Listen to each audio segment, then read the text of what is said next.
জীবন মৃত লাশের বয়ান। আর কোনো অভিযোগ নেই, নেই কোনো অভিমান কারো উপর।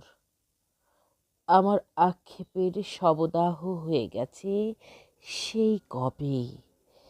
একদিন আমারও প্রিয় মানুষ ছিল, তার উপর আমারও অভিযোগ ছিল। বুকের অতলে জিওল মাছের মতো চঞ্চল কিছু অভিমান ছিল। আক্ষেপের চিনচিনে ব্যথা পুষতে আমারও বেশ ভালো লাগতো। এখন আর আমার কোনো অভিযোগ নেই, অভিমান নেই, আক্ষেপ নেই।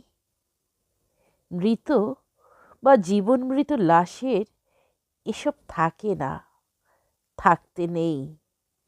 এসব তো জীবিত মানুষের অলংকার। আর কোনো অভিযোগ নেই আমার, অভিমান নেই কারো ওপর।